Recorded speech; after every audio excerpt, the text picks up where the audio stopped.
வணக்கம் நண்பர்களே. இன்று நாம் பார்க்கக்கூடிய தலைப்பு குரு பார்வை என்ன செய்யும். பொதுவாக நம்ம ஜாதகத்தை எடுத்துகிட்டு ஜோதிடர்களை பார்க்குறோம் அப்படின்னா அவங்க சொல்லுவாங்க, ஒரு பிரச்சனைக்குரிய ஒரு ஸ்தானம் இருக்குதுன்னு வச்சுக்கோங்களேன். இல்லைங்க, இந்த இடத்த குரு பார்க்குறாருங்க, ஒன்றும் பிரச்சனை இல்லை அப்படிங்கிற மாதிரி ஒரு விஷயம் அப்படிங்கிற ஒரு வார்த்தை நம்ம அடிக்கடி கேட்டிருப்போம். இப்போ ஒரு எக்ஸாம்பிளாக ஒருத்தருக்கு லக்னத்தில் சனி இருக்குதுன்னு வச்சுக்கோங்க. லக்னத்தில் சனி இருக்கிற அத்தனை பேருக்கும் ஆயுள் பங்கம் வரப்போகிறது கிடையாது. குறைவான ஆயுளுக்கு தான் வாழ்வாங்கங்கிறதும் கிடையாது. ஆனால் இப்போ நம்ம நிறையா சோஷியல் மீடியாஸ் யூஸ் பண்ணுறோம். ஜாதக அறிவு, ஜோதிட அறிவுங்கிறது எல்லாருக்குமே இப்போ கொஞ்சம் காமனாக இருக்கிறதுனால, இப்படி இருந்தால் இப்படி வருங்களா, அப்படி இருந்தால் அப்படி வருங்களான்னு கேட்க ஆரம்பிக்கிறாங்க. அப்போது அந்த ஒரு ஜோதிடர் என்ன சொல்லுவார், இல்லைங்க லக்னத்தில் சனி இருந்தாலும் குரு பார்க்குறாரு, ஒன்றும் பிரச்சனை இல்லை, ஆயுளுக்கெல்லாம் பங்கம் வராது.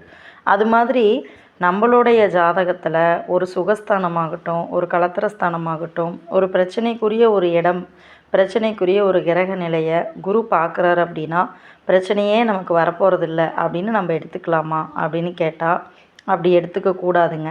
இப்போ உதாரணமாக ஒரு சின்ன எக்ஸாம்பிள் சொல்கிறேன். ஒருத்தர் மிதுன லக்னத்தில் பிறந்திருக்காரு. அவருடைய 7ஆம் இடமான தனுசு வீட்டில் ஒரு 2-3 கிரக கூட்டணியில் கிரகங்கள் இருக்குது. எல்லாமே ஒரு பாவ கிரகங்கள்னு வச்சுக்கோங்க. அது ஒரு விரும்பத்தகாத ஒரு அமைப்பு.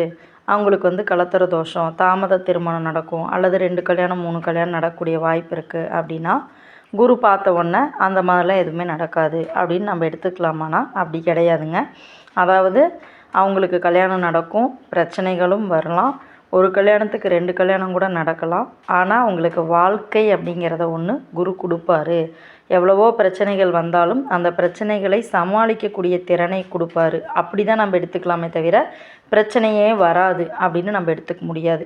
இப்போ ஒருத்தருக்கு ஒரு செவ்வாய் சனி காம்பினேஷன் இருக்குது, அது ஒரு சுகஸ்தானத்தில் இருக்குது, இல்லை லக்னத்திலேயே இருக்குது. இந்த மாதிரி ஏதாவது ஒரு விரும்பத்தகாத ஒரு அமைப்புகளில் உயிரையோ உடலையோ பாதிக்கக்கூடிய ஒரு இடத்துல இருக்குதுன்னு வச்சுக்கோங்களேன். அந்த ஸ்தானத்தை குரு பார்க்குறாரு அப்படின்னா அவங்களுக்கு விபத்தோ கண்டங்களோ உடல் நலன் ரீதியாக எந்த பிரச்சனையுமே வராது அப்படின்னு நம்ம எடுத்துக்க முடியாதுங்க. அந்த ஸ்தானத்தை குரு பார்த்தாரு அப்படின்னா அவங்களுக்கு ஒரு விபத்தோ கண்டமோ ஏதாவது ஒரு விஷயம் வாழ்க்கையில் வந்தால் கூட அதிலிருந்து ரெக்கவர் ஆகி மறுபடியும் பழைய நிலைக்கு திரும்பி வாழக்கூடிய ஒரு பிராப்தத்தை குரு கொடுப்பார்.